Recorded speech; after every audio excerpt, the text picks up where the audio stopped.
Дорогие друзья, вам нравится аромат свежеиспеченного хлеба?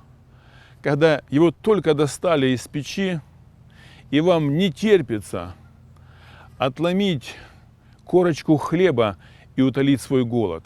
Христос говорит сам о себе так: «Я есмь хлеб жизни, и вкушающий его не будет голодать никогда, не будет никогда жаждать».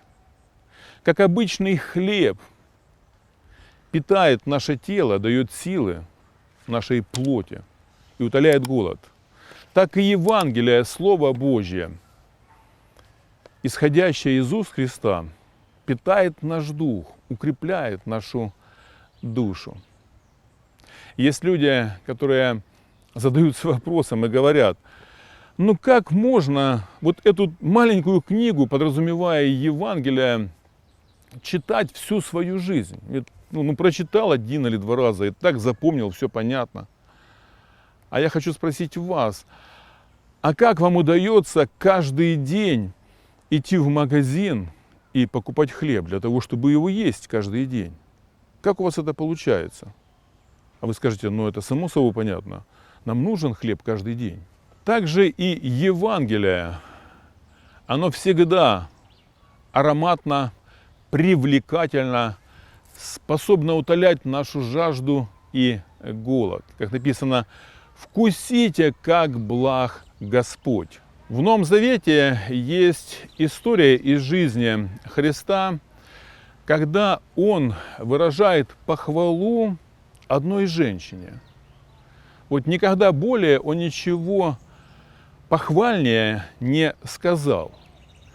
И звучат эти слова так: «О, женщина, велика вера твоя». Об этом поговорим сегодня и откроем вместе со мной Евангелие от Матфея, 15 главу, стих 21.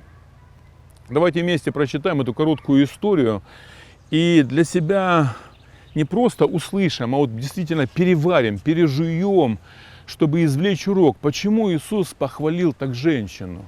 «О, женщина, велика вера твоя». Итак, стих 21. «И, выйдя оттуда, Иисус удалился в страны Тирские и Сидонские.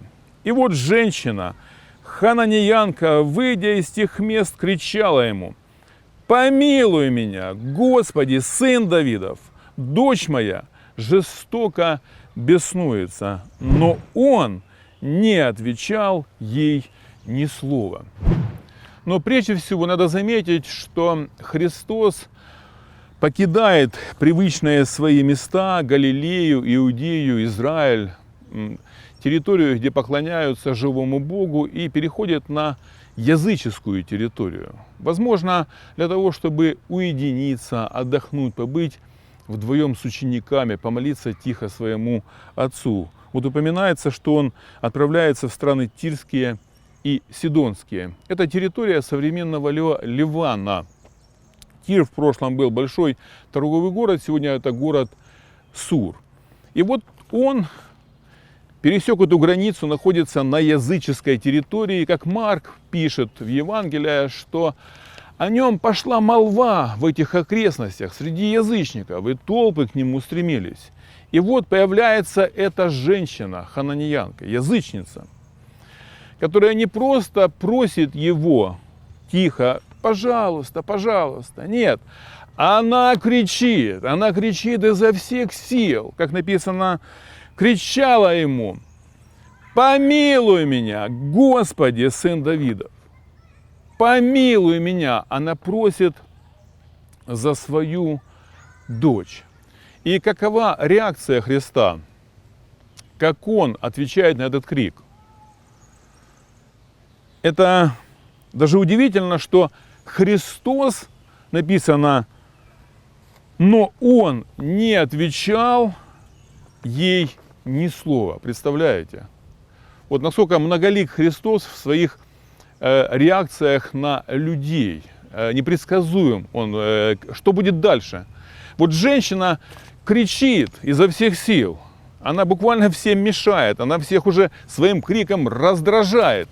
Господи, помилуй меня! А Христос делает вид, будто бы и не слышит этого крика, будто бы и не видит эту женщину.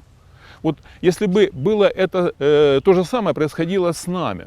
Вот у вас есть огромная проблема, большая проблема в жизни, и вы уже отчаялись найти помощь, вы потеряли надежду, и вдруг вы понимаете, что Христос может вам помочь, и вы уже возле Него.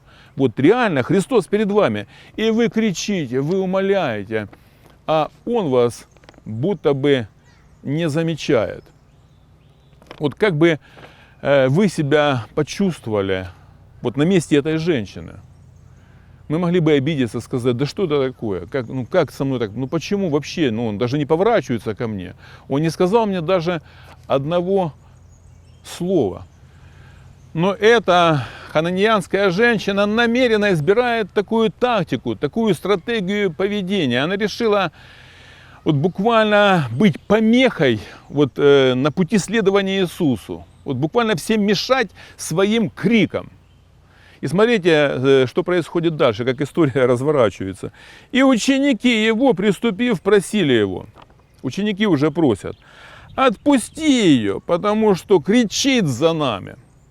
Ученики просят за женщину не потому, что им стало жалко эту женщину, не потому, что у нее большая проблема, не потому, что она нуждается в помощи. Нет. Они просто устали от этого крика. Эта женщина их просто начала раздражать. И когда ученики обратились к нему, он не поворачивается к женщине. Он просто объясняет, почему он молчит. И говорит в ответ ученикам: я послан только к погибшим овцам дома Израилева. То есть я послан не для того, чтобы эту язычницу исцелять, и не для того, чтобы помогать ее дочери.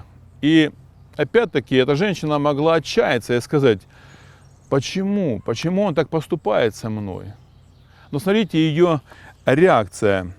Она, подойдя, кланяясь ему, и говорила: Господи, помоги мне. Слово «кланялась» в греческом — это буквально, как мы говорим, поклонение в виде богослужения. Когда мы воздаем хвалу, славу, это не просто физическое поклонение, когда ница напала. Это когда она прославляет Господа, она не обижается, она благодарит Господа, она славит Его. И вот что говорит Христос в ответ на поклонение женщины. Он же сказал в ответ: нехорошо взять хлеб у детей и бросить псам. Как вам такое? Он буквально называет эту женщину собакой. Вот вы пришли ко Христу, а он говорит, что вы пес или вы просто собака. Потому что так иудеи называли язычников, которые проживали на этой территории, которые буквально приносили своих детей в жертву своим идолам. И вот после этих слов, когда Христос называет ее собакой, она могла по-настоящему оскорбиться, обидеться и уйти домой. Как это так? Он называет меня собакой. И вот после этих, многие посчитали из нас обидных, оскорбительных слов о псах, эта женщина показывает свое полное смирение пред Христом. И она говорит, она сказала так: Господи, но и псы едят крохи, которые падают со стола господ их. Иисус, она говорит, я готова напитаться, да, я собака. Да, я язычница, но я готова даже эти крохи подобрать, которые падают со стола. И вот тогда Иисус произносит в ответ, вот тогда она услышала.